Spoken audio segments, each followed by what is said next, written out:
Today, I want to talk to you about what I think may be one of the most important, if not the most important areas of your life. An area of your life that, when it's handled, can give you the greatest amount of joy and love and ecstasy that you've ever imagined, and probably is most of the peaks of your life have some aspect of this in your life. And then, of course, if it's handled ineffectively, this is the place of pain.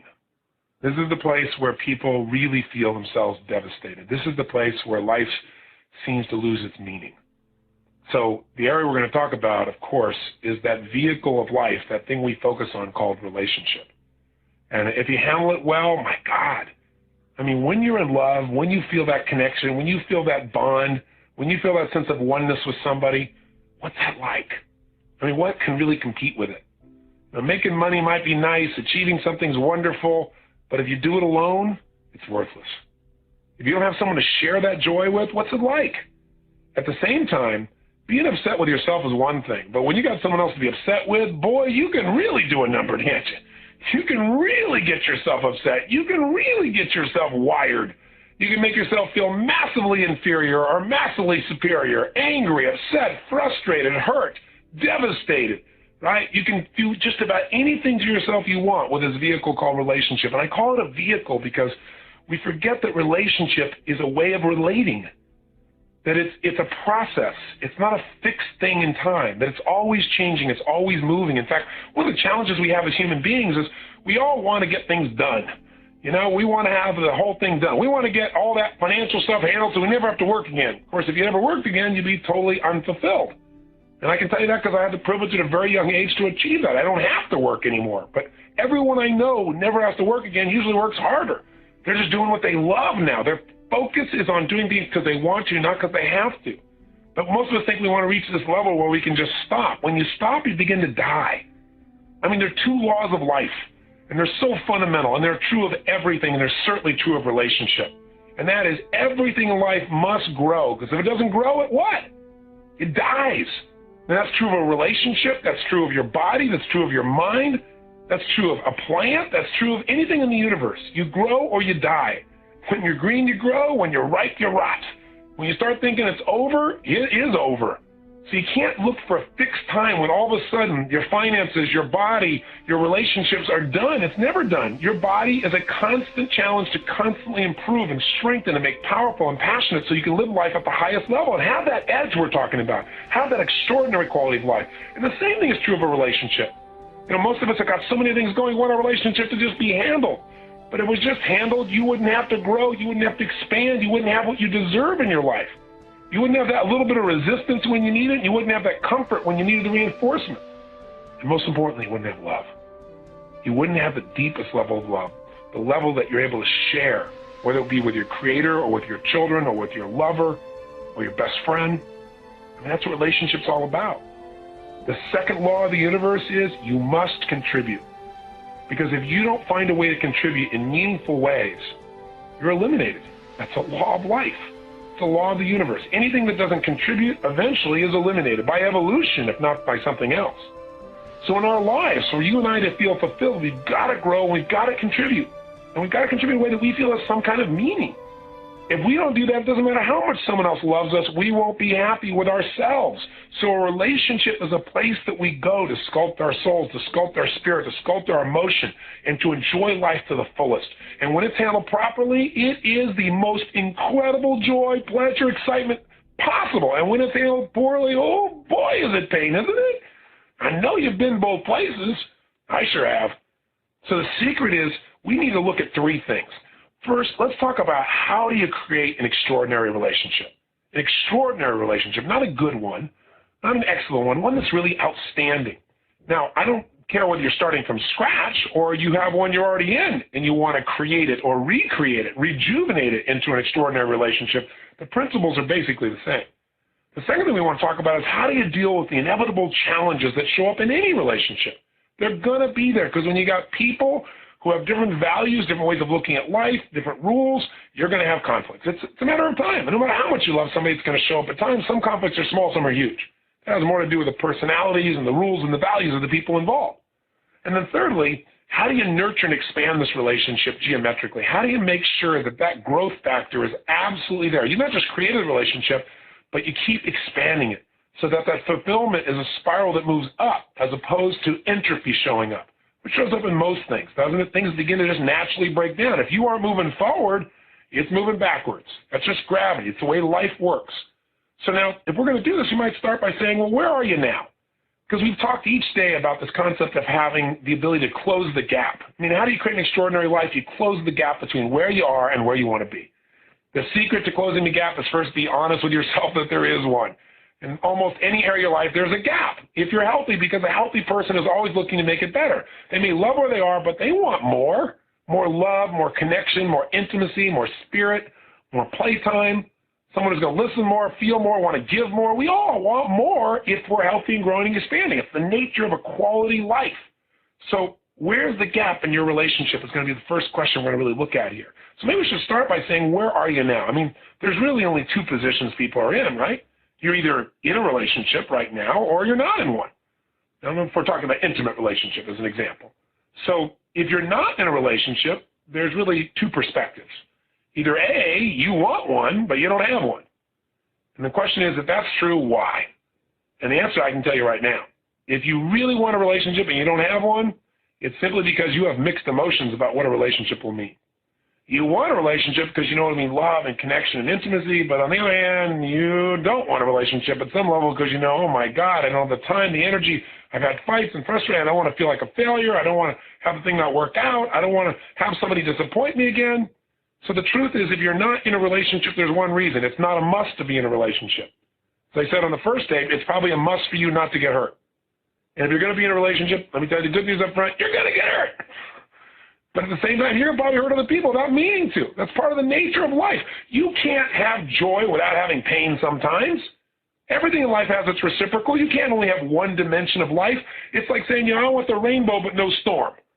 I mean, it's part of life. And what you learn to do, those that have an extraordinary life, are people that learn to enjoy the storm as much as the rainbow, have learned to find the value in the storm, the beauty in the storm. I mean, that's when all that rain comes down that some people are upset about, the plants are gobbling it up and loving it. Sometimes you got to be a plant. Sometimes you got to be a seagull. You got to change perspectives. So if you're not in a relationship, either A, you want one, and we describe what's there, or B, you don't want one.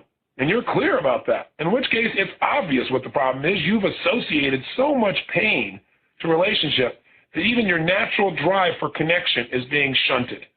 And the sad part about this is eventually this creates even more pain than if you're in a relationship, for sure, because we all have a deep emotional, spiritual, psychological need to connect at the deepest level. We have a need for this intimacy. It's not something we want. It's something we have to have. So we'll have to deal with those negative associations. Not we. You will have to deal with it, actually. I would just like to help, right? And you know you got to do it sooner or later, and you probably wouldn't be listening to this tape unless you really were ready. The second position you could be in is you're in a relationship, and then there's three perspectives. Either A, you want more from it, which, by the way, would be natural no matter how great the relationship is. B, you want out of it. That's the other side, the other extreme, but you're not quite sure how to navigate it, or you can't, or why aren't you out of it? If you want more, that's natural. If you want out of it, it's because you associate a lot of pain to it. If you're not out of it, though, it's because you associate pain with leaving. You see, relationship is all about emotional association. It's not about the real thing. We don't really respond to life anymore. We respond to what we associate to life. Somebody said something, and then we decide what that means. That means they don't care, they don't love me, they don't think. We go off on a tangent because most of us are not responding to what's happening in the moment. We're responding to our past. And when someone does something that resembles pain from our past, boy, we run quick. Not only do we run, but we often tend to fire off the old feeling and pretend that's what's happening now. One of the secrets to a great relationship is learning that this is not that. That the person you're with right now in this moment deserves to have a fresh slate, and you deserve to have a fresh slate with them. Because what really messes up a relationship is walking in with all these wounds. It's like if I took your arm right now and I rubbed my hand across your forearms back and forth like this, you just rubbed it. For most people, that wouldn't hurt at all. But if you got a big scab there that's really, really wounded and it's not even fully covered, and I come back with a little cat hair and touch it, you're going to jump out of your skin. And you're going to go, you know what, this relationship is horrible. No, it's not the relationship. It's the condition you're bringing to the relationship. And the condition is you're bringing the past. So one of the things that you want to look at is if you are in a position like this where you are pushing away a relationship, or your relationship that you want to get out of, one of the things to look at is, are you making this person into someone else? Are you responding to them as if they're your mother or your father or your brother or that horrible person that you would have done anything to get out of a relationship with, but you stayed there too long? Are you, out of your fear, magnifying the situation? Are you adding a meaning that really isn't accurate? If you master the meanings of your life and you don't make things more than they are, relationship becomes much more delightful. Because what happens for most of us is we make things bigger than they are. In fact, almost all stress comes from making things more important than they really are. This means, no, it doesn't mean this. It's kind of like the story about Sigmund Freud. One of the big conventions that he held to teach all these other psychoanalysts the process that he was teaching through Freudian psychology, he's sitting in the back, and while another speaker is speaking, he's smoking a big stogie, a big cigar. And many of these therapists are looking back and staring, and they get fixated. And you can see some of them become visibly upset because they're thinking, listen, this is the guy that teaches about oral fixation. He's sitting here sucking on a cigar. And so most people would never dare say anything. And when Freud got up, he's a very powerful man, and he begins to speak. And when they finally get the questions and answers, this one man could not hold himself back. He raised his hand, young man stood up, and he said, Dr. Freud, he said, would you mind explaining to us how you, sir, the man who's describing the problems of oral fixation, could be sitting back in the back of this very room, smoking a big cigar, sucking on a cigar, sir? Freud was very calm. He looked at the young man. He pulled out a new cigar. He lit it up, put it in his mouth, took a big puff, blew it out, and said, sir, sometimes a cigar is just a cigar. Sometimes we make up stuff. You did this, therefore it means that. No, sometimes these things have no relationship whatsoever. And learning how to ask yourself a new question can change your life. So I'll go right into a principle before I do anything else, because as long as we're talking about it, let's hit it. So let's take a moment now and let's answer a really important question. What's the purpose of a relationship? Any relationship. Is there a universal purpose? Is there a universal reason? So often in life, we want things. We forget what we want them for. Have you ever said, I want a relationship? And then you got one and you thought to yourself, I don't want a relationship, right? Because you thought what you wanted was a relationship, but what you really wanted was something else. Maybe it was intimacy. Maybe it was love. Maybe it was sensuality. Maybe it was a connection of spirit. Maybe it was someone that would tease you, provide variety. Maybe it was a challenge. But what happens for most of us is we don't know what we're after. And so then we get disappointed when we don't achieve what we don't even know we want. So you got to get clear. What's the real purpose of a relationship, of all relationships? Some people say, well, to communicate. Other people say, well, to learn, to share, to know, to understand, to experience things. All those answers are accurate, but the real purpose of a relationship, the purpose that feeds out of all the things we just described, is one simple thing. The purpose of a relationship is to magnify the human experience. And what do I mean by this? Well, think about it. How does it feel when you experience something on your own? It can be phenomenal. But why do you want to share that?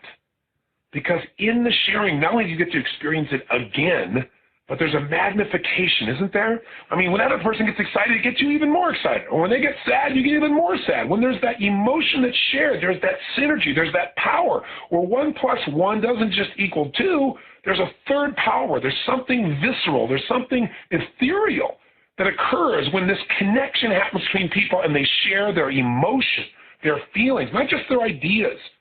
See, it magnifies our experience of life. That's why we search for it. Would you like to go to the ballpark for a sporting event with 4 people there or 100,000? You might say 4, I get a better seat. But I'm talking about from the feeling. When that person hits the ball and 3 people go, yay, woo, yay. Not quite the same as when you're in the middle of the Super Bowl or you're in the middle of the final game of the World Series or the middle of that NBA championship and Jordan steals the ball and everybody jumps to their feet and you hear the room screaming and shaking and every part of your body is vibrating and he scores and you go nuts. And the city goes nuts. Why don't we all just go off and say, see you guys later, and then go, yeah, by ourselves later on? Because there's not as much power in that. The power is in the sharing. That's the power. Relationship is about sharing. And the quality of your relationship is in direct relationship to the amount. Well, that sounds interesting. The power of your relationship, direct relationship. But that's true. So I'm going to continue. The your relationships is in direct proportion to the amount of yourself that you're able to share with someone.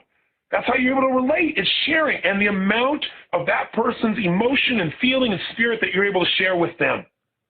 In other words, you got to listen. You got to hear them. You got to feel them. You got to experience them. It can't just be you doing a data dump to somebody else. That might feel good for a while, but it won't last. Community comes from relationship. I mean, if you look at the web, people go on the web, and if it's a place you can go and just get stuff, that's nice. But it becomes a community when you know it's a place you can go give things. When both are happening, the give and take, when you can pitch and catch, now you got something, because now there's a growth, there's an expansion, there's a magnification, there is life. That's what relationship's about. So if you're in a relationship and you're not able to share, you're not really in a relationship. If you're not able to care about someone else's sharing, you're not in a relationship, right? Or you're in a low-level relationship. You know, obviously different levels of quality, but not an extraordinary one, not the kind of one that a person who gets a program called Get the Edge wants to be in. And we talk about Get the Edge here. We talk about get the edge over someone in a relationship. If you have something over somebody, you're no longer in a sharing mode. You're in a controlling mode. That isn't a related state. That's not a relationship, right? When we're relating together and we're moving in a direction like that ship, we're related, moving the ship forward, right? We're experiencing that joy, and we're experiencing the happiness, and we're experiencing the pain, and we're experiencing the learning, we're experiencing all of those human elements, all of those elements of the spirit. So we've got to do this. And I'll tell you, this is true just about anywhere. I was working the other day with Lou Pearlman. This guy's an amazing guy. I don't know if you know who he is, but he created all these boy bands like NSYNC, if you're familiar with them, and the Backstreet Boys. You know, they sold more records in 1 week than any album in history, and he manufactured these groups, literally. He saw what people in our society relate to most. What's the music that moves them, that connects them? And what kind of people do they connect to most? And he put together a formula. But more importantly, he brought these kids together and put them in a house and lived with them and trained them not only how to sing and dance, but how to relate together, how to create harmony. He says the secret to these groups is 5-part harmony. There's a level of emotion and intensity that comes when you put these 5 voices together, different distinct voices, and they unify and they relate, that's able to move the spirit of people around the world. Even people think, it's manufactured, that music's predictable, still moves people more than anybody else. He's brilliant. So he asked me to come down because they formed a new group. It's an all-male band called O-Town. So he asked me if I'd come down and work with these kids and help them to integrate all of their best abilities. And when I went down there, I had this conversation with these young men, and I said, listen, every one of you as an individual has achieved an immense amount just to get here. But you're never going to get where you want to go unless you learn to relate as one. The power is in the unity. The power is in your relatedness. And we gave them so many examples, and they really got it. And then what I did is I did a bunch of exercises, and I had them produce some emotion. I said, I want you to create some energy, create some excitement in your body. And they looked at me like, what do I do? And then they began to do things physically with their body. And I said, double the intensity, triple the intensity. I said, take it to the next level. Come on, whatever it takes. You know what they all did? They all got up and started high-fiving each other. They all started looking at each other, pointing at each other, interacting with each other, and doing it in unison. I didn't say do anything together. In order to get that higher level, we have to share. That's why when people talk about things like, the Internet's going to isolate the world, keep us separate, most people use the Internet to connect. Or people say, people never go to movies or concerts. It's totally absurd because even if we connect online, we want the visceral experience of being together. There's a certain amount of relatedness that comes from physical proximity with people. So what I'm trying to say to you is, if you want the most out of your life, if you want an extraordinary life, the edge comes in extraordinary emotion, extraordinary psychology, and that comes in your capacity to share with quality people at a deep level of relatedness on an ongoing basis that expands your ability to enjoy your life. Some of that relatedness will cause you to find a way to grow like you've never grown before, because someone can find a way to move your spirit and challenge you, and you can do the same for them. Some of it's going to create pain that makes you have to look at your life, which will make you grow. Some of it will give you the sense of contribution you've always been looking for. Some will stimulate you and give you variety. Some will add certainty to your life. All the human needs can be met in this way. Now, you can meet these needs by yourself, but never at the same level of intensity. You have the potential to, but you won't. So if relationship's so important, why don't we always magnify our emotions? Well, we do. The only question is which emotions. If you get in a relationship with somebody whose primary psychology, their primary emotions they experience on a regular basis are fear and rage and worry and frustration and jealousy and envy, and you get in a relationship with that person and you have a lot of dominant negative emotions, let me tell you what's going to happen. 2 Two people with negative emotions are going to magnify their negative emotions. Now, if your predominant emotions are positive, if they're love and excitement and passion and compassion and honor, right? If it's peace, if it's centeredness, and you're with somebody else, you will augment each other. You'll magnify those good feelings. And most people are not so extreme that they're just one or the other, are they? So for most people, their relationship is the place of their greatest pleasures and their deepest pains. The secret, the real secret to relationship is this. You got to understand a relationship is a place you go to give, not a place you go to get. See, as long as you're going to a relationship trying to figure out what you can get out of it, then what you really have is a transaction, not a relationship. You're trying to figure out what, I gave this percentage. I gave 50%, they got to get 50%. When you start measuring how much you give in a relationship, the relationship's over. You now have a transaction, right? Because a relationship is about unlimited sharing. A relationship is about unlimited giving. And when you share at that level, you magnify all that's good. But when it becomes about who's done what, when a relationship is driven by rules and not by love, a relationship begins to die. Everybody needs certain rules in order to feel comfortable, to meet their values.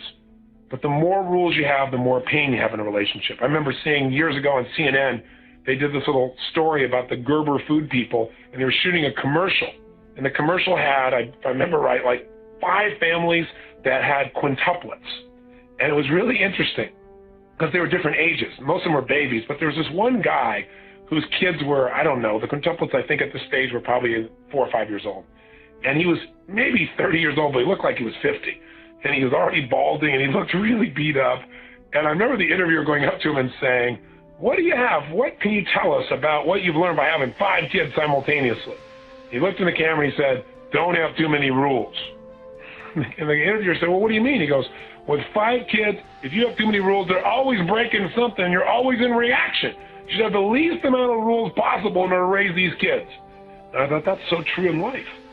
Most upsets are because people have so many ways that people can be upset. So many things that can make things go off kilter. If we know the purpose of relationship is to magnify, we got to decide to magnify only the good. And we will still screw up. But if we make a conscious decision that our relationships are really about magnifying the good in the person we love, and it's a place we're going to give, then we're going to receive tenfold. It's the law of life that we all know. So the question then is, why doesn't that happen? And the answer is because we get hooked. We get triggered by things that have happened in our past, as we've already described, and part of that has to do with the nature of human beings. I mentioned earlier on one of our tapes that everybody has the same needs. Everybody. I don't care where you come from in the world. I've had the privilege now of traveling literally and working with people from more than 75 nations. I've worked with 2.5 million people over the last 23 years. I've seen every kind of relationship you can imagine. Worked with just about every kind of person you can imagine. And during that time, I've been able to see that people have the same needs. They have different goals, different values, different rules, but the same needs. We all need certainty, remember? We need that feeling that we can be comfortable, that we can avoid pain, we can gain pleasure. We all have a need for variety, for uncertainty, for surprise, right? For challenge. It's what makes our lives exciting and juicy. We all have a need to feel significant, to feel important, to feel unique, to feel special, to feel like we're needed. Everybody has that need. The only question you have is how you go about meeting it. Do you demand it, or do you give it? Or do you just notice it's there and appreciate it within yourself? Everybody has a need to connect and to feel love. Everybody has it. Everybody has a need to grow, as we've already said, and to contribute. Those 6 needs must be met by all human beings. But here's what's interesting. We don't all pursue these needs the same way. Some people try to meet all their needs by doing it just through their job. And so they have no real intimate relationships because all their focus is about how to be significant by achieving. And connection is kind of a secondary thing that eventually they'll get to. And these people usually end up unbelievably unhappy later in life, if not already. Some people think everything is about relationship, just my one single love relationship. But then if that relationship gets in trouble, they have no life. So if you spend any time with me in coaching in any of their tape programs, I'll walk you through these needs in more detail. For now, just know that relationships are about meeting each other's needs. If you can help your partner in life to feel certain that by being in a relationship with you, they're going to feel comfort, they're going to feel joy, they're going to feel love. If you can help them experience more variety by being in a relationship with you, cool surprises, learning, growing, challenge, stimulation. If you can help that partner to feel totally special and unique and you mean it, where you really value them and you see the unique qualities they have. Everybody's got unique challenges, but they're unique qualities. And you appreciate them and you acknowledge them so the person feels it. if you can really connect on a regular basis, if you can relate, if you can share, if you can get them to share, if you can cause by your association, by your relatedness, both of you to grow and contribute, then you will be in a relationship that is legendary. But if your relationship is one that which you want out, it's because many of these are missing. You don't feel important to that person. You don't feel significant. You don't feel special. You don't feel unique. You don't feel like you matter. That's the first thing that starts to break it down. You don't feel connection because they won't share something. You want them to share, but they won't share. Or there's dishonesty, which shuts down any kind of connection. Or you feel bored. There's no variety. We keep doing the same things. There's no growth. There's no contribution. Right? Or you're in a position where you're not certain. At any moment, they could leave you. These things create stress in a relationship. But here's what really creates the stress. All human beings share the same fears. The primary fears of all human beings are the following. Number one, that we're not enough. And number two, that we won't be loved. And let me explain to you why. I've kind of started into this on one of the earlier tapes. I don't know if you recall, but let me give you a little reminder. Every human being who's ever been to therapy knows that something happened at some stage of their life that made them feel like they're not significant or they may not be loved, and they live with that fear forever. You don't need to go to a therapist. Let me just tell you. You've got lots of those experiences. And the reason is because human beings have something rather unique in their makeup. It has to do with the way in which we're raised. In the animal kingdom, most animals are not dependent upon another animal, whether it be a mother, father, brother, or sister. They're not totally dependent upon another animal for a long period of time. If you're a bird, you're kicked out of the nest in a few days or a few weeks. If you're a snake, you're a turtle, you're dropped off and you fend for yourself in the first moment. There's nobody around. You got to step up, right? But if you're a human being, you're one of the few creatures on Earth, like primates, that's one of the other creatures like this, that have a long period of time in which your survival revolves around a total dependency upon another human being putting your needs ahead of their own. See, as human beings, we weren't born with some special venom or special incisor teeth or claws.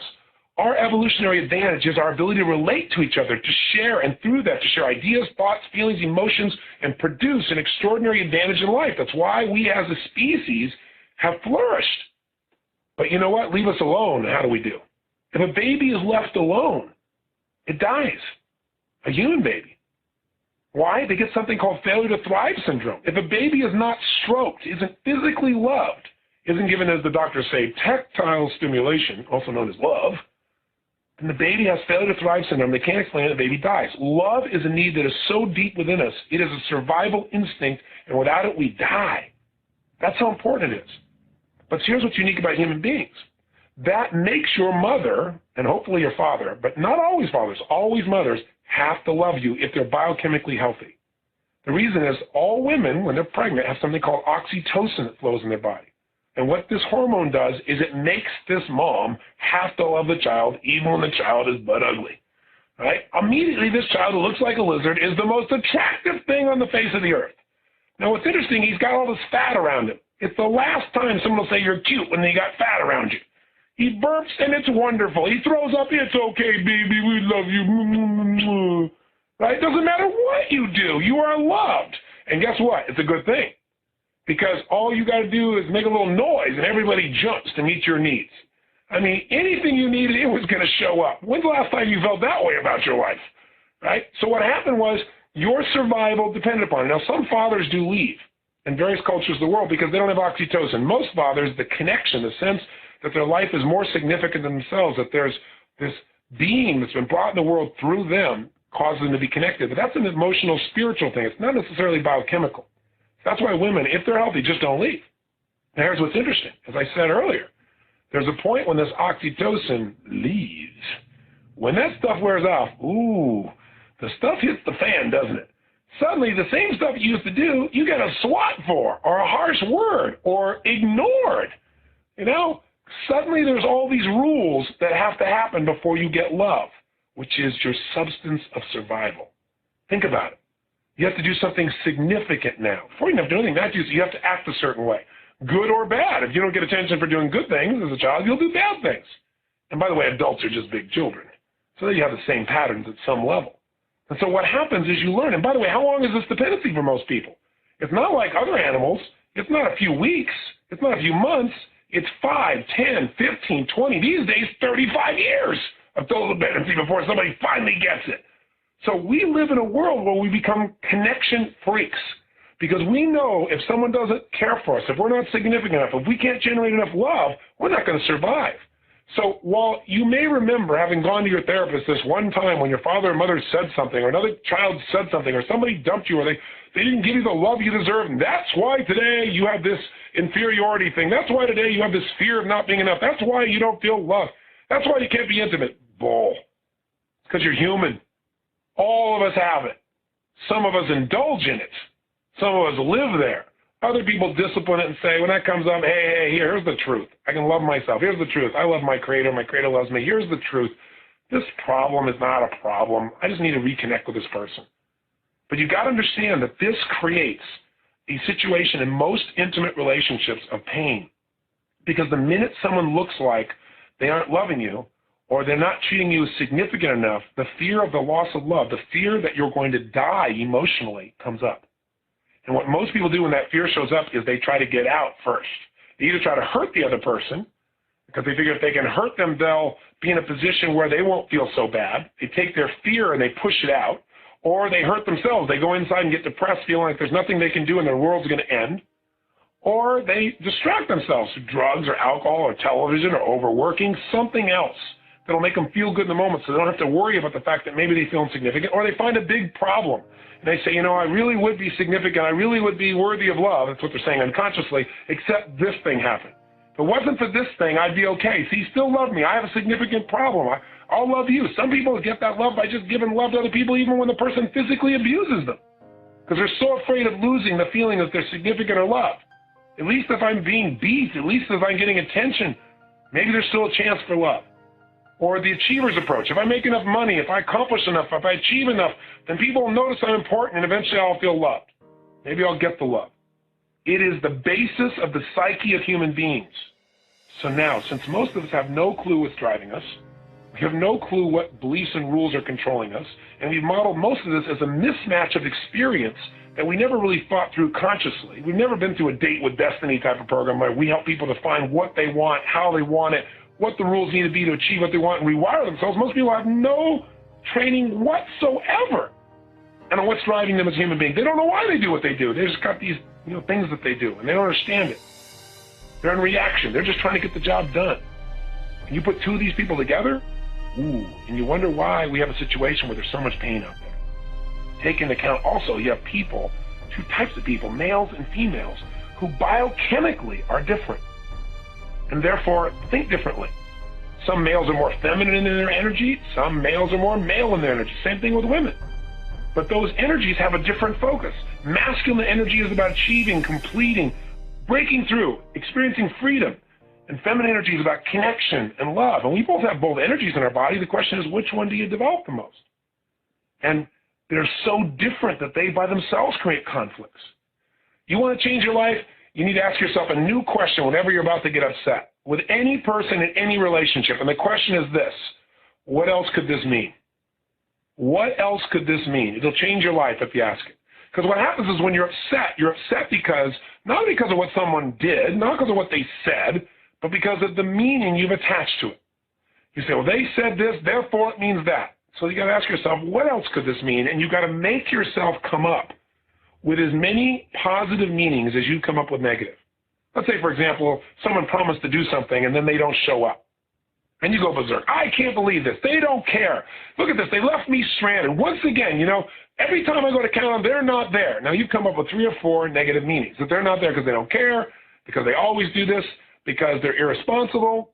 Now, when you start stacking negative meanings, you're going to go into a state that will make being in relationship with you an adventure, right? Something that will be quite difficult. In fact, in this state, how will you treat this person you're in a relationship with? You'll probably treat them in a way that will make them not want to be in relationship with you. If not leaving the relationship permanently, in the moment they're not going to want to relate to you. And so you'll lose the juice. Does this make sense? So instead, what you got to be able to do is come to that relationship with an open new set of possibilities. Because the truth is, most people, when they screw up, would beat themselves up more than you beat them up anyway. So why beat them up and push them away? You're supposed to be their lover, their friend, their manager, their associate, their partner, their mentor, their father, their mother, their son, their daughter, whatever relationship you have. Why not cultivate them? That doesn't mean you have to accept bad behavior, but the way you do it is you don't assume ever that the person has done something deliberately to harm you. When people do things, it's rarely, if ever, about you. Usually you're not that significant. They're trying to meet their own needs. They're trying to deal with their own fears, their own frustrations. You just happen to get in the way. That's true for you and I as much as anybody else. So you got to remember, it's not about you most of the time. You know, someone's upset. They're usually upset about something from their past. They're upset about something they feel frustrated about internally. And if they're frustrated with you, it's only because they have the illusion that you're preventing them from being able to experience something they need, some certainty or some significance or some love or something they think they need. So get real and know that it's not about you. And then ask yourself, what else could this mean? Well, maybe they're not here, and you got to come up with powering meanings, not more negatives like, well, it can mean that they're really a jerk. No, that's not the way you do it. You say, what else could this mean? Well, maybe they've been in a car accident. Maybe there's something else that's happening that's critical to the quality of their life. Maybe they're actually doing something for me. Maybe I didn't make it absolutely clear that I need them to be here at this minute. Maybe I overloaded them with too many requests. If you come up with enough other meanings that are empowering, you'll finally get yourself into balance. And when you do communicate, two things will happen. One, you'll be elegant. You won't assume the worst, which really hurts people. When you assume the worst, even if you're right, you injure people in relationship. And when you injure a person you're in a relationship with, you injure yourself. Because you injure the relationship, and that's something you share together. It's like so many people in a relationship, things aren't going well, and the first thing they do, what do? They attack. Now the problem is you're attacking your teammate. You're attacking your shipmate. We're on this spaceship called Earth together. And half the people are trying to blow up half of their own ship. It doesn't work. Relationship is about unity. It's about how do we help each other move to the next level, not how do we punish each other. The biggest challenge you'll find in relationships is people would rather be right than be in love. You got to ask yourself, what else could this mean? You know, do I want to be right? Do I want to be in love? Do I want to learn? Do I care about this person? Let me focus. So I've kind of gone off on this tangent, but I'll tell you why. Because if you want great relationships, you've got to become a master of meaning, and you've got to find empowering meanings. In fact, even if you're wrong and you assume the best from people, they're going to appreciate that. And pretty soon, that expectation becomes something they want to meet. Rarely do people respond from negative reinforcement, but consistently people respond to pleasurable reinforcement. For example, if you wanted your spouse to call you every night at 6 p.m. when they're on the road, and one night they don't call, and then when they finally do call, you tear into them. What have you taught them? You taught them calling you equals pain. No, I'm teaching them not calling equals pain. No, they wanted to call you. They called you on their own. Now's the time to give them reinforcement. I saw this happen with my daughter with her boyfriend. Like she wanted him to call, and he got busy, and he didn't call. And when he finally called, she would just tear into him. After about 6 weeks of this, he wouldn't call at all, and the next thing you know, the relationship's over. Negative reinforcement is not your goal. So how I got off on this tangent is, if you're in a relationship and you want out of it, don't respond from the past. Don't assume the worst. Find an empowering meaning. And then if you still see that this is not meeting your needs, and we'll describe how to decipher that in this tape, then obviously you need to take action. The third perspective is you may be in a relationship and you may just be immobilized. You may be just given up. You may be in repression. You don't want out. You don't want more. You just kind of accept the fact that this relationship just is. And that's probably the worst place to be, because you know what? Pain and pleasure at least will move you. You know, if you're in a rut, you're in trouble. I hope a wagon's coming down your rut because it'll get you moving. Because to have a life, you've got to have some movement. So if we're talking about relationship, the first thing I want you to think about is, let's say intimate relationship, where are you? Are you in a relationship or not? And what's your perspective? Right? Do you want a relationship? Do you not want a relationship? Do you want more from the one you're in? Do you want out of it? Are you immobilized? Because we need to know where you start.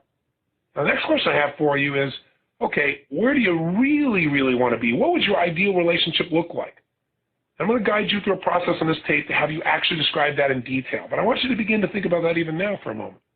I mean, if you could have it any way you want it, what would your intimate relationship be like? What would you guys talk about? What would you laugh about? What would you share? What would you learn together? What would you grow? What would you contribute to each other? How would you make love? What would be the magic times that you'd share? How would you surprise each other? You know, most of us are so busy with all the demands of our lives that we don't take time on the things that are most important. Most people's lives are not working because they're more focused on, the to-dos on their list than the relationships that matter.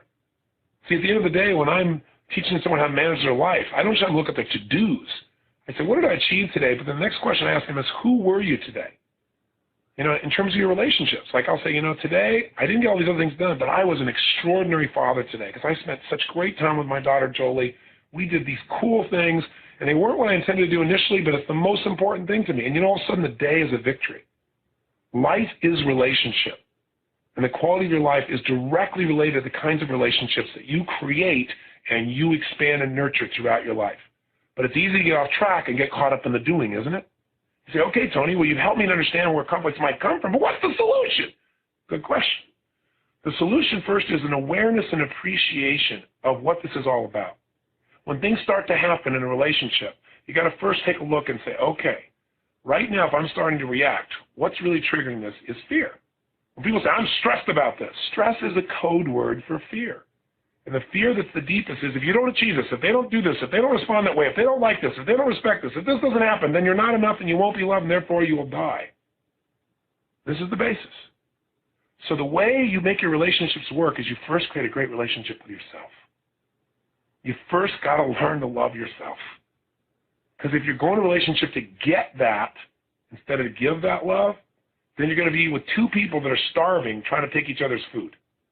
And that's the definition of hell, right? All that you're looking for is inside you. So the way you create relatedness is you start with you. And the way you start with you is you got to say to yourself, what do I love about myself? What is worth loving within myself? And you got to create an action plan, as I said earlier, that can allow you to start to feel that. And the way to do that is ask a simple question. If I want someone to feel totally loved by me, what would I do?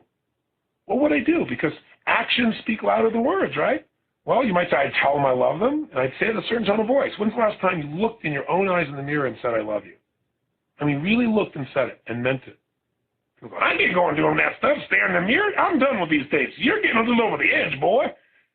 When's the last time you really did that? For that matter, when's the last time you looked into someone else's eyes who you're around all the time and stopped and just focused and said, I love you through your eyes and face, not just with the words? We all know we can't give to other people what we haven't given to ourselves. There's nothing to give. You can't go in empty and expect to fill somebody else up, and you sure as heck can't go to a relationship always empty and expect that that person's going to feel good about being related to you. They're going to feel like you're a taker, not a giver. So fill yourself up. What else would you do if you wanted someone to know you love them? You might do things for them. You might take some special time for them. What are you going to do for yourself? What special time could you take for yourself?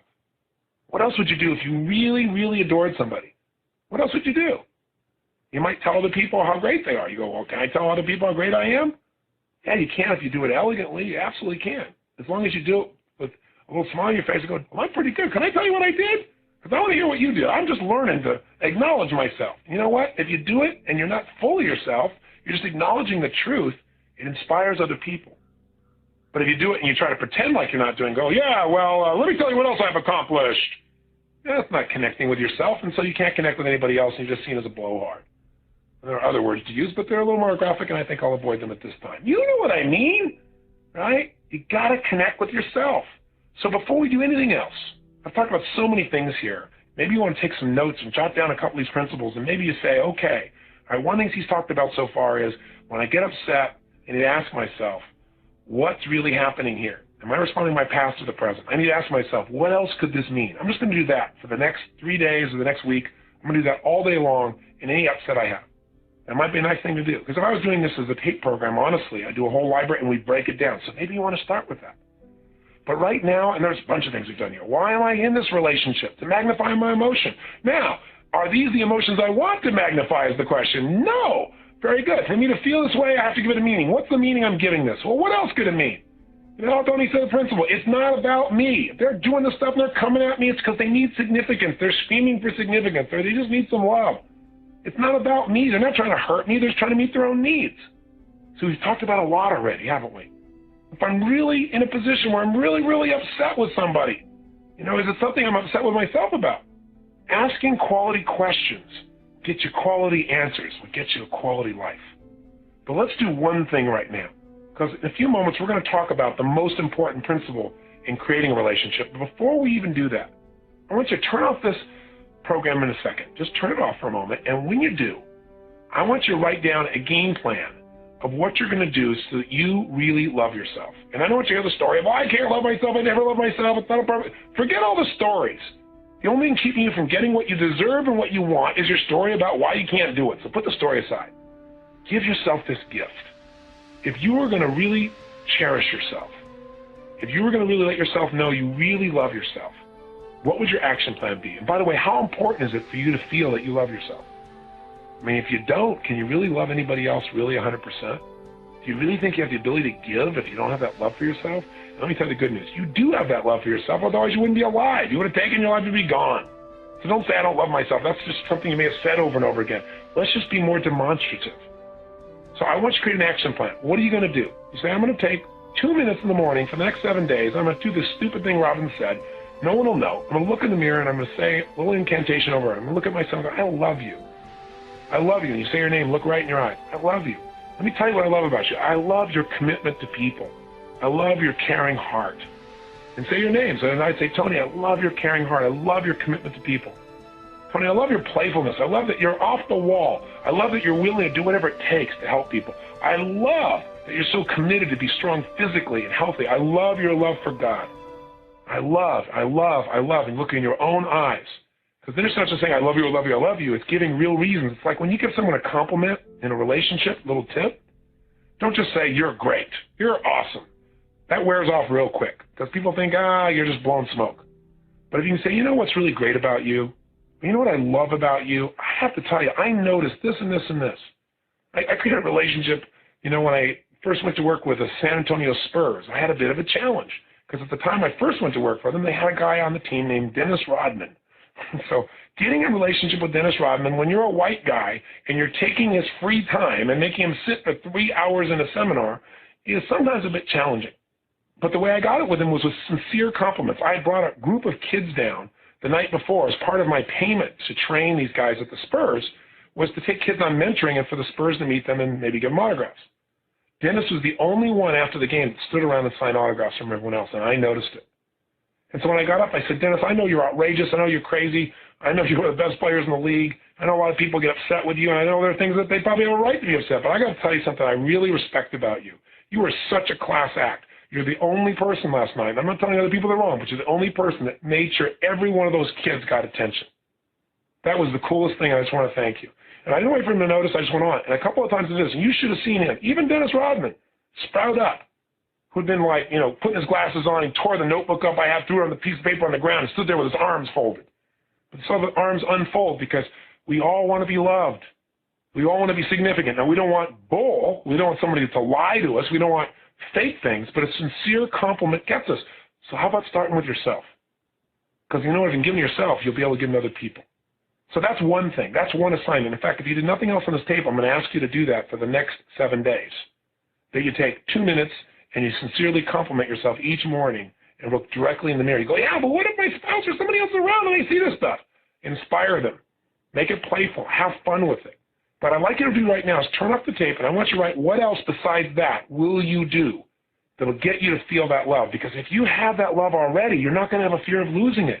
And when you don't have the fear of losing your primary fear, when that primary fear is gone because you know you can't ever be not enough because you're enough for yourself, you can't ever lose the love because you're giving it to yourself, or you've connected with God and you know that's everlasting love, whatever works, then you don't have to react in relationship when someone says something that makes you feel like, well, maybe they don't think I'm significant, or they act like they may not be there for you, may not love you. You don't have to overreact.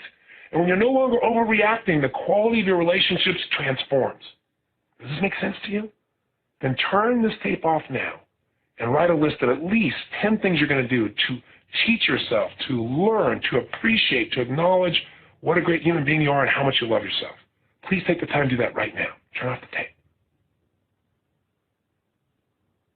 Okay, welcome back. I hope you took the time to really do this. If you didn't, please stop the tape and go back and do this, because you can't love anybody else. Really give love to them if you haven't loved yourself first. And we all know that intellectually, but when you begin to do things for yourself that demonstrate beyond a shadow of a doubt that you love yourself, all of a sudden you're not in a place of scarcity. And see, when you're in scarcity, it's really hard to attract somebody who's full. Because, like attracts like. When you feel full of love, you can't believe all of a sudden there's this abundance. It's like in life, when you're barely surviving financially, no one will help you. And when suddenly you're rich, everybody gives you stuff for free. And you go, no, I want to pay for it. No, we don't want to pay for it. Man, when I was starving, they wouldn't give me a meal. Now everybody wants to pay for my meal, take me someplace, give me something, tickets, fly here, do there. It's bizarre. But it's a law of life. Water seeks its own level. Like attracts like. So you must become in your soul, in your feeling, in your emotions, that which you want. And if you do that, it's easy. It flows. It's natural. Now, what were the things you put down? And what were the patterns? Did you notice any of them? Were some of the patterns things you would do for yourself as a demonstration that you loved yourself? Were they auditory things you said to yourself? Were they things you did that caused you to be around other people that would love you? These need to be primary patterns people have. For example, the people here in the studio, by the way, if you're ever in one of these studios when I'm doing one of these tapes, you become one of my laboratory subjects, like a guinea pig. But seriously, the people here had a couple of interesting things. One young lady said that she used to, years ago, had this great pattern, when she kept journals, usually about 4 or 5 times a week. But at the end of her journal, she would always write who I love and who I want to send loving blessings to. And then she would always end it by saying, I love you, her name is Pamela, I love you, Pamela, XOXO, every single time. And she said the act of writing that down every single time, blessing herself and making sure she loved herself, anchored it in her body so real, and she hadn't done it for a long time, and she misses that feeling. Another example she gave is she just recently created a collage where she cut out a phrase that said, how do I love thee, let me count the ways. And then she's been adding to that list. And she said, the great thing is every time I write down another thing I love about myself, she says, that page in my planner, I read all the other ones again. And so it stacks the emotion of all the reasons I love myself, which, by the way, is really great. Because this isn't just I love you or you're great. Remember, when you give someone a great compliment, you want to be as specific as possible. Well, that's true of yourself as well. Another thing that she does that we do in our seminars is we have people at the end of some of our intensive programs. Like if you go to our Life Mastery program, it's 9 days of total immersion that we do in Hawaii, that we do once a year. And then people come back 6 months later to do a program, usually in Palm Springs or Florida, and then they do another program after that 6 months later on Wealth Mastery. And they can do that anywhere in the world. So we get to see people through time. And what we do is at the peak of their emotion, where they made these great changes in their life, and they're in the best physical shape they've ever been in, the best emotional state, and they know they're on target financially, in those moments, we didn't have to stop and say, now give yourself real wealth. Write yourself this love letter. Write as if it was God was coming to your hand, as if you had no filters about being appropriate. As if, I can brag about my son or daughter, and I mean it. I can talk about how great they are, how much I love them, how special and unique they are. There's no hesitancy. So write about yourself the way your parents could write about you or God would write about you. And so you have people write this, but the best part is we seal it, and then we send it to them 6 months later when you're in another state, another thought, another place. It's very emotional. I personally wrote a letter like this to myself almost 10 years ago, and I picked up an old book from my library, and there was the letter, and they're unopened. And I opened the thing up, and I read it, and I cried. It was just so emotional. It anchored me back to that place.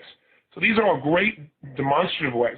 Another thing she said she's going to do is she said, every morning she spends so much time working on her hair in front of the mirror. She goes, that's a great time to look in your own eyes and send love to yourself, or kind of flirt with yourself. Say, hey, you're pretty hot, that kind of thing.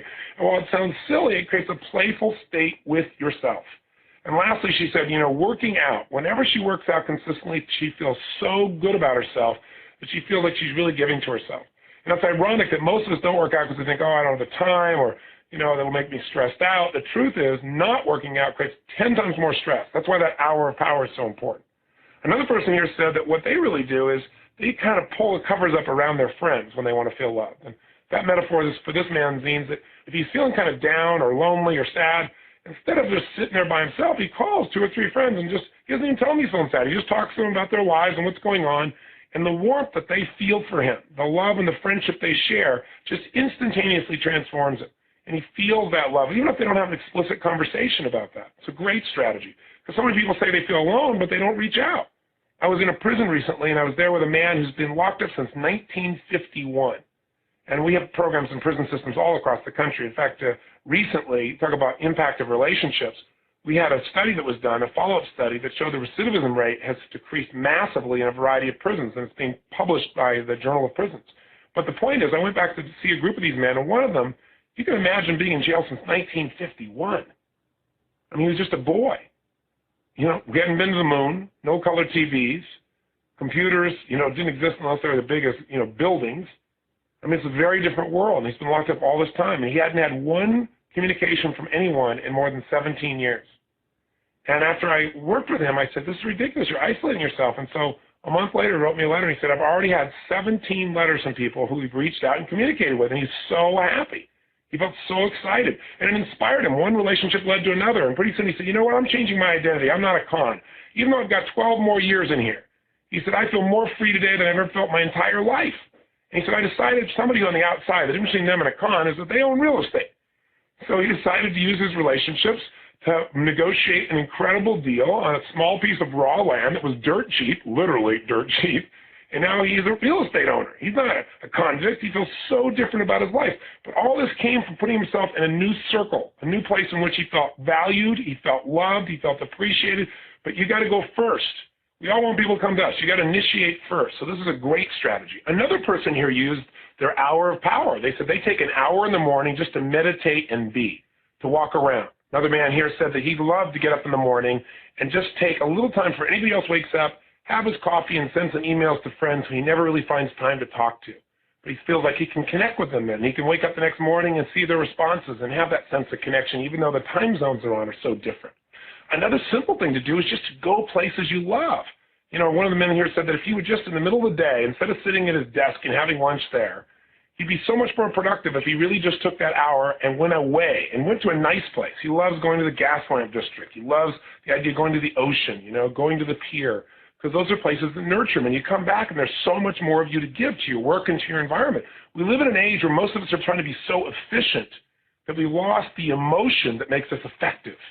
And that emotion comes from having a great relationship with ourselves, where we feel nurtured by ourselves. And, you know, sometimes you got to do things like this. Hug yourself, as silly and stupid as that may sound. You know, really touching yourself. I mean, you got to think about what would you do for someone else, though? You give them a hug. You pat them on the back. One of the things I'll do sometimes is, you know, I'll do something on stage, or I'll do something off, and I do something I just know is extraordinary. And I'll reach back and pat myself on the back and smile, and, you know, to kind of make fun of it. But I'm like, yeah, that was awesome. I don't give a darn if anybody else notices. I noticed. That was kick butt. Because part of the challenge in life is that most of us are not busy looking around to acknowledge other people. So if you don't acknowledge yourself sincerely for doing things that are unique or special or just being loving, you're not going to feel that feeling that you deserve. And the more you give these feelings of love to yourself, the more whole you'll be, the more centered you'll be, the better person you'll be in a relationship. You'll have something to give instead of going there to get. And you know what? You'll be more selective. So now let's talk. We've talked about so many different ideas about relationship. Let me wrap up with two principles that we really need to focus on. And that is, the number one principle is, what is the most important factor in creating an extraordinary relationship? Well, the very most important factor is having an extraordinary relationship with yourself. And that's one in which you relate to yourself, you express to yourself, you share these things, you demonstrate on a consistent basis, not just when you're done with this tape today and you do it for one day, but I mean, you really make it a habit. You schedule time with yourself. That's why the first tape and Get the Edge is the most important one. Because if you take that hour of power, or again, you're 30 minutes to thrive, or as a minimum, you're 15 minutes of fulfillment. The best time is first thing in the morning. Get up earlier, go to bed a little earlier, do whatever it takes. If you can't, then you got to do it at lunch, or you got to do it in the evening at an hour that can't move. It's like a meeting that can't be moved. Because in that hour, all the things we're talking about here have a chance to coalesce. You have time for yourself. We're so busy. We've got to have time for ourselves. But assuming that that principle is in alignment, that is, you already have a relationship with yourself, what is the most important factor in having a quality relationship with someone else? And the answer is selection. Selection. What do you mean selection? I'm already in a relationship. Oh, this whole portion of the tape is not going to relate to me. I've already made my mistake. No, you can't think that way. You're in big trouble. No, selection means selecting the qualities you need in a relationship. So if you're already in a relationship, then this is going to be something you're going to look at brand new. Let me give you an idea. Relationships go through many phases. They go through that initial, oh my God, I'm so attracted to you, believe it, I want to be connected with this person phase, hopefully. It goes through phases of this deep love, and it goes through phases of questioning. Like, what the heck am I doing here? This happens in all relationships. It's the nature of relationships. But what will make a relationship last is if both people share similar natures, or natures that complement each other. Now, what do I mean by nature? I don't mean they're attractive and you're not, so it works out. I don't mean they're busy and you're not, so there's a balance. That's not what I'm talking about. I'm talking about knowing whether or not your relationship, your relatedness is based on the moment or whether it will have a lasting impact. And that's based upon beliefs, values, and goals. In fact, let me give it to you this way. If you want to hire someone for your job, now, you and I both know, again, if you talk to somebody who's really good, an example I can give you is Dick Vermeil. Here's one of the winningest coaches in history. He's the only coach to win both a Rose Bowl and a Super Bowl. He's an amazing man.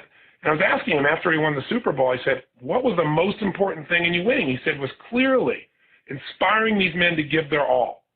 I thought, that's interesting. He said, motivation, people make fun of it, but it's the most important thing because you have all the same players. They're basically at the same level of skill as any other team. It's the capacity to get more out of them, to be able to relate to them in a way where they bond with you, and as a result, you're able to move them to a different level of action.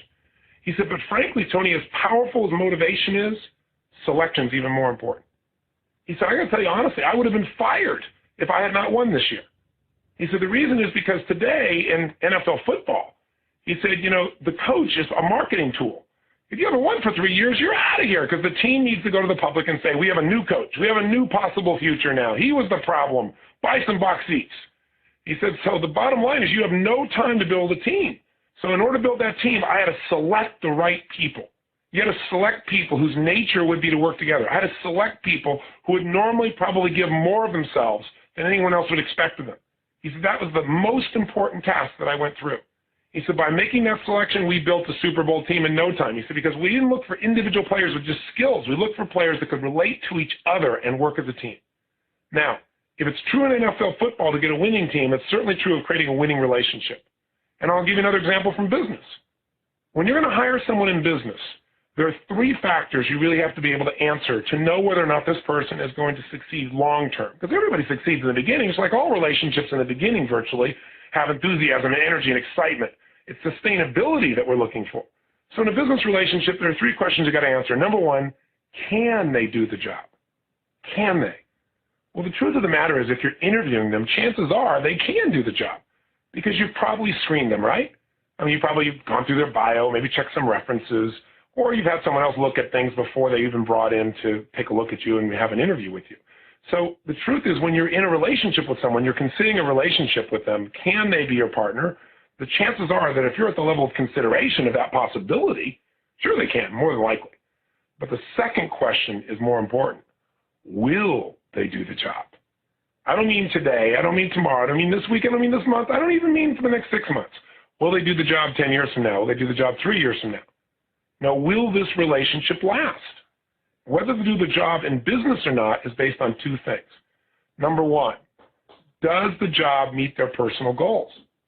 See, if someone really wants to make $1 billion and the job they're in will never allow that, then you know darn well that however long they're here, it's not going to be long because eventually their goals are going to take them somewhere else. If the job is really about mastering business skills and they want to be a singer, then eventually they're probably not going to be here. Or even if they stay, they won't do the job to the highest level of quality that's necessary.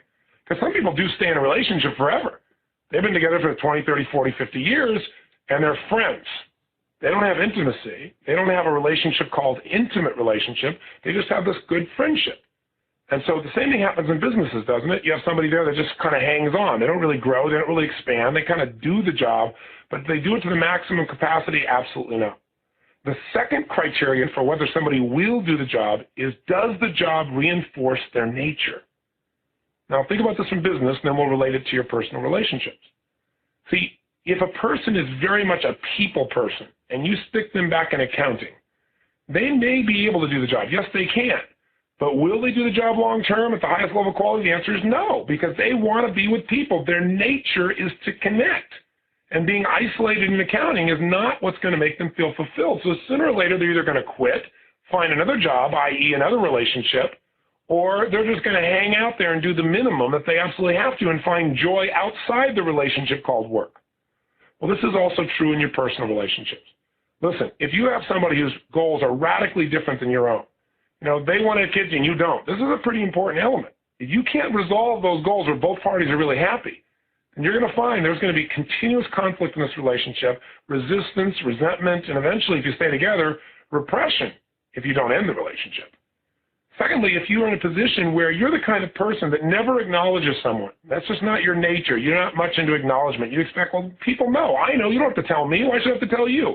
And the person you're a partner with craves acknowledgement. They need to be told how much they're loved all the time. They need to be shown all the time. And you're not that kind of person. You never have been. You can try and get yourself to do that for a while, but your nature says as soon as the person looks satisfied, as soon as the pressure's off, you're going to go back to your old style. And so that person will not be reinforced in this relationship. And someone else is going to come by and stroke them and tell them how great they are and how amazing they are. And guess what? They're going to find a great attraction, a great love, a great appreciation for that person, which you will eventually notice or feel or just sense that there's a loss for you. So what's happening is you're two great people, but you have radically different natures. Does this make sense? Now, that's not to say you can't make any relationship work, because of course you can. But when your nature is different than the person you're with, that doesn't mean you're not attracted. People who are totally opposite natures can be totally attracted, but they don't usually have sustainability. That's one of those hot love affairs. Yeah, woo, bam, bam, yum. And then, ooh, what happened? How come I'm not there anymore? Or what happened? What? You're not the same person I met, 6 months ago, or 6 weeks ago, 6 hours ago, right? Everything's changed because the natures are different. Does this make sense? I hope it does. Well, the third question you got to ask when you're hiring someone, you go, boy, Tony, thanks a lot. I'm hiring a lover? Is that what you're saying here? That's what this whole thing's about, how to do a job interview. Well, sort of. Because selection's the most important part. You make the right selection. Will you find someone who can do the job of loving you and love that job and will do it because you have the same goals and similar natures or complementary natures? You don't have to be identical, obviously, but natures that support one another. Then the third question is this the right team fit? And team fit comes down to things like values. Now, again, nothing has to be identical, because if everything's identical, you'd be bored. But it has to be complementary. If your goal is to make a difference in the world and change lives and contribute to society, and your partner, who is the sexiest thing on the planet, who is a total hunk or hunkette, who is the most beautiful thing you've ever seen, who you worship the ground they walk on, but their major set of values in life are to arrive at the top and step on as many bodies as necessary to get there, then I got news for you. I don't care how beautiful they are. I don't care how many other things you share in common.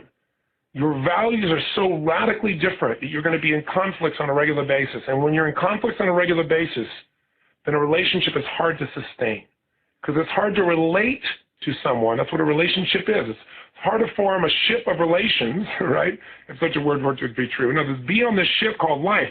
Go through life with this person on the ship of your relationship if you don't really relate to what you both value most. If you don't really relate to what they value most, they don't relate to what you value most, you're going to have conflicts. Now, don't get me wrong. Some diversity is necessary. But the things you value at the highest level, if these things aren't in common, you're going to not only have conflicts, you're going to have drama and pain, a kind of pain that doesn't go away. Because when people's nature, when they value things so differently, they're going to always have challenges, or they're going to have to repress what they really feel. And neither one is going to make your relationship better or make you healthy or happy. Besides values, another part of team fit is sensuality or sexuality. Because what you value in your sensuality is also extremely important in an intimate relationship. And unless you address that, you got some real challenges. And what's interesting is that very often in a relationship, we try to make our partner be a certain way, don't we? You try to I'll fix my partner. Well, they don't want to be fixed because this is their nature. There's nothing wrong with them. They're not broken. They just don't meet your values. And so you got to be careful about that, because if you're successful, you'll take the spirit out of your partner. And if you fail, you'll be frustrated with your partner because, after all, they haven't changed. Neither one works. You got to get a partner who is already aligned at a nature level with you. That's not to say everything is perfectly in alignment, but the most important things have to start there if you're going to have a winning team. Does that make sense? And I'll tell you, on the sensuality side, we all have male and female energy. There are some women that are very male in their energy, some very feminine in their energy. There are men that are very feminine in their energy and some that are very male. We all have both energies in our body. But one of the things that happens in intimate relationships is very often people start to become more like their partner, like they both become very feminine or both become very masculine. A man wants the woman to be responsible, and he works so hard to make sure she's responsible, not so emotional, and so she doesn't want to get beat up, so she does that. And then she loses all her femininity and her flow and her creativity and all the stuff that attracted him in the first place. And all of a sudden they lose the physical passion. They're now good friends, they're good business partners, but they don't have the passion. Or vice versa, a woman saying, God, he's such a pain in the rear. When can I get him to just loosen up and be free and be a sensitive male? And then he's so sensitive, man, I can't get him to do anything. He just hangs around and wants to hug and kiss me. I love that for a while, but when's he going to go out and make something of himself? I got to pump him back up again. And this also happens the opposite. Sometimes there are women that are very masculine. They attract a feminine man, and they have this tremendous sexual energy. Because you got to remember that sensuality, that sexuality comes from polarity. Just like the earth, you got different poles, and those different poles create that intense energy of attraction. If you become the same, then there's no spark. There's no electricity. And so when you're looking at team fit here, you got to say, okay, does their nature, in terms of their sensuality, create sparks with me, or do I have somebody that's going to quickly become a best friend? But what I really mentioned to you, there's a particular gentleman who's really written some outstanding books, and we got him to do a course that's on intimacy, sensuality, and it helps you to take a little test to find out where are you and where is your partner, and how do you bridge that. And his name is David Deida, D-E-I-D-A, and I highly recommend him, so you might want to check that out.